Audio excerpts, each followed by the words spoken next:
The 26th verse. They sailed the region of the Gerasenes, which is across the lake from Galilee. They sailed to. Now, again, Jesus had them in a boat, and he had them heading toward the Gerasenes, and you'll find at the end of this they leave. They're kicked out. The only purpose he had there was to give them this illustration. When Jesus stepped ashore, he was met by a demon-possessed man from the town. Now, this was had to have been an alarming thing to happen, because I can see this demoniac. He probably wasn't well-groomed. I mean, he's living in the tombs and absolutely naked. So his hair was bushy. He hadn't had a shave probably all day. So understand that this guy was a rough-looking cod coming at him. Now, I find it interesting. I don't know why he was there. The demons didn't want him to kick him out. Why didn't they hide him? But apparently that wasn't their choice. But he was there. God was there for a reason. So when Jesus stepped ashore, he was met by a demon-possessed man from the town. Now again, this illustrates the evil, just the pure evil that can come into our lives. And we are confronted with that every day.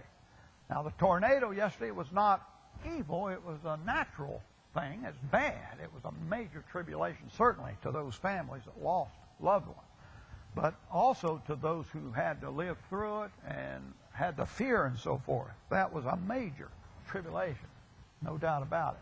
But that's not the evil that comes at us. We have evil comes at us from, and it's generally in the hands of people coming at us. Now, I can just think of some quick thoughts. You can probably think of better ones. But what if somebody tries to rob you? That's evil. And you're going to have those kind of trials. Well, people trying to cheat you, people cursing at you, people, all those kind of things. It's the evil within others. Another little illustration. Why do I have so many keys? It's a protection from the evil in our lives. We cannot leave our car out in a parking lot with the keys in it. In fact, if it wasn't an evil world, I'm kind of thinking during the millennium, maybe nobody will have any keys. They won't need any. But you can't leave your car out in the parking lot, and especially with your billfold, they tell you how to hide. You're hiding and you're adjusting for the evil in your life. And you're going to have evil in your life. And this is an illustration of the evil that can come into the life, and then that Christ can handle it. Now, later on, I'm going to show you where it'll come into your life. For a long time, the man had not worn clothes or lived in a house, but had lived in the tombs. When he saw Jesus, and again, I find this interesting because if the demons inside of him saw Jesus and they didn't want to be ousted, if you will, why didn't they turn the body, the human that they were occupying? And maybe they didn't have that choice. Maybe somehow the man knew, and he wanted to be close to Christ, and they were just occupying the body. I find that interesting. I'll see no commentaries that address it at all, anybody's thoughts, so you're just getting mine. But when he saw Jesus, he cried out and fell at his feet.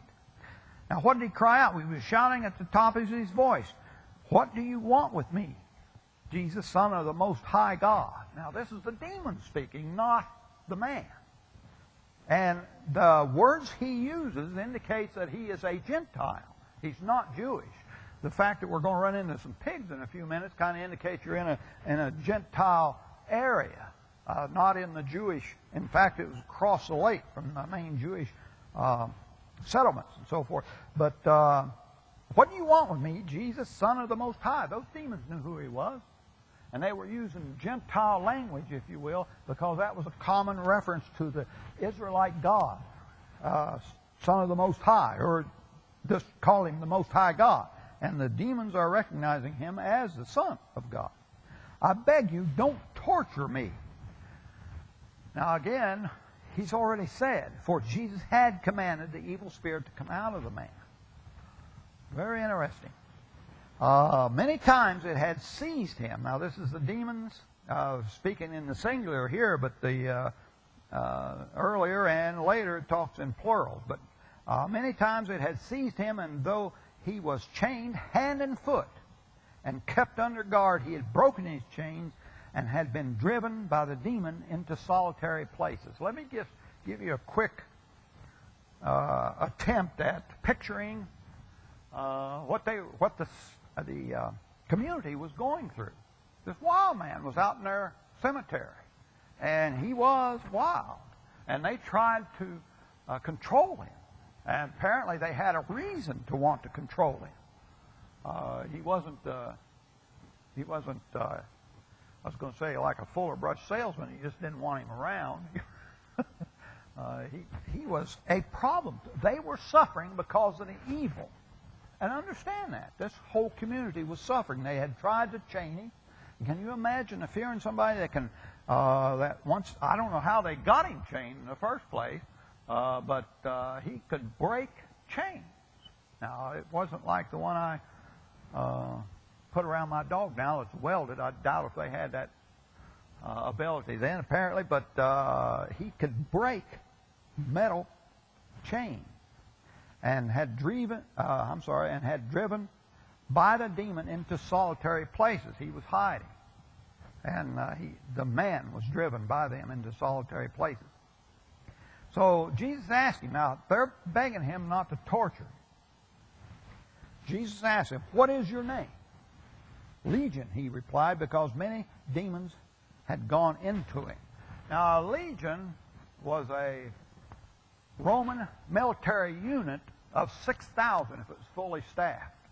6,000. Now, if that's saying he had 6,000 demons in him, I don't know, but there was more than one. Apparently there was a lot of demons. And again, Christ is illustrating to you and me, because he's talking to his disciples. He's talking to those dedicated to him. Maybe you're not in that group, but he's talking to those. If he isn't, if you're not, then maybe he's not talking to you today, but he is. "What is your name?" "Legion," he replied, because many demons had gone into him, and they begged him repeatedly not to order them to go into the abyss. Now, what is the abyss? The abyss, I guess, A-B-Y-S-S. I'll let you pronounce it my way, it's abyss. But in my mind, there's four different places you can go. The first one is, as Christ told the thief on the cross that was beside him, that he was forgiving that day. He said, "I'll see you today in paradise." So there's a after place, if you will, called paradise. Also, there's a Hades or hell. That's where the condemned or, those not in paradise spend their time until Christ returns, until the end of the millennium. So there's that. Then there's the abyss that is talking about here in my mind. And the abyss is a place where the Revelation says that he's going to stuff Satan and his angels during the millennium, and then let them out afterwards, and they will get a lot of followers. It boggles the mind, but they're going to put him in that bottomless pit is another place, another thing. Now, I consider that the abyss. Now, I don't think, now that certainly to the demons would be punishment, but it's not talking about the final one that you and I need to be aware of, and that is the lake of fire.